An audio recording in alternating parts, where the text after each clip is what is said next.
You can try to resign yourself, but you can't forget. An act like that, one can never forget. It was around 7 at night.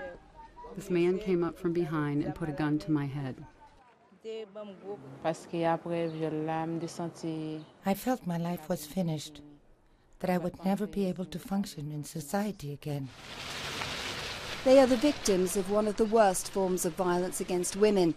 In Haiti, they struggle against rape, which wasn't even a crime until 7 years ago. Violence against women and young girls in Haiti has always been taken for granted. It's been a huge victory that now it is considered a crime under Haitian law. Josie Philistin is one of the pioneers of the 2005 law. A former rape victim, today she is the coordinator of Refugee, a Haitian women's rights organization formed by rape victims.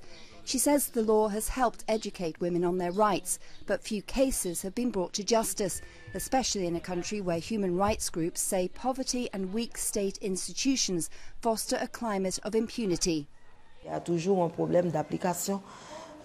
There's always a problem applying the law when you have a dysfunctional justice system that instills fear among the population, especially the victims who are the most vulnerable and live in marginalized conditions.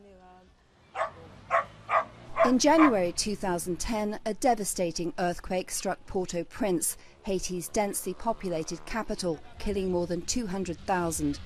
With 2.8 million inhabitants, mostly living in overcrowded poor neighborhoods, its long-term impact is catastrophic. 1.5 million Haitians were left homeless, finding shelter in tent cities that mushroomed overnight throughout the capital. Thousands of children, adolescents and adult women thrust into a no-man's land with no protection. These are people who lived in low-income neighborhoods. Even if they lived in slums, they lived in a community where everyone knew each other. Within seconds, that social safety net of communities was leveled and transformed overnight into a chaotic landscape of survivors.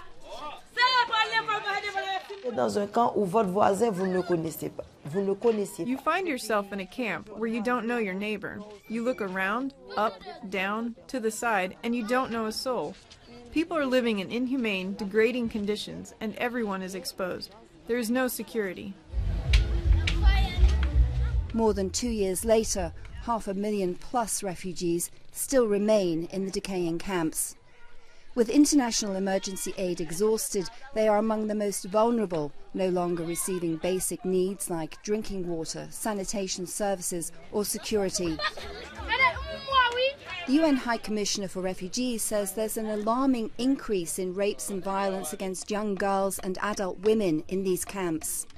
One of the most notorious, it says, is Champ de Mars camp, right in front of the collapsed presidential palace. In its narrow alleys, we found Yuselin Marcellus, a 16-year-old girl who says she was gang-raped in the camp last November.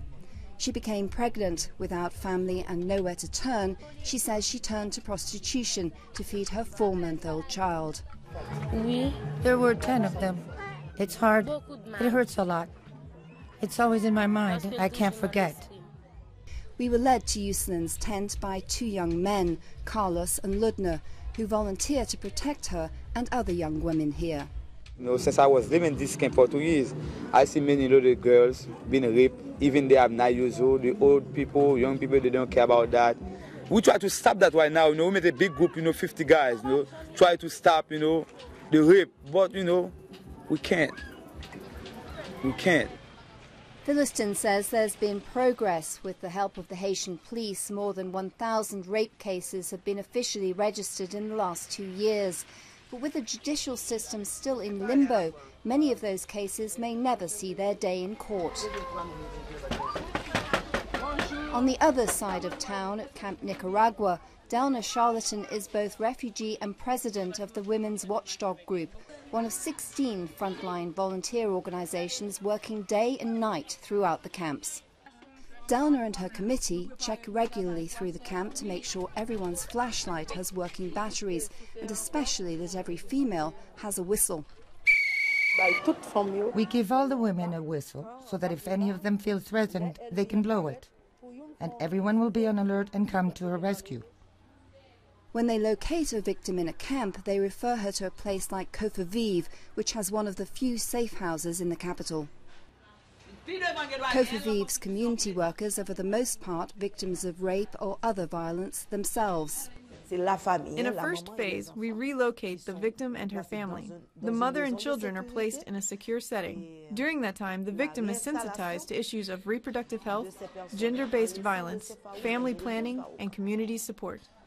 In the final stages, Refugee will ensure up to a year's rent for the woman and her family and pay for the children's schooling and health. We don't want them to be dependent on assistance anymore.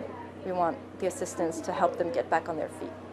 For most of these women, it's hard to forget, but Rosa Moland still has hope. Yes, I think I can have a second life.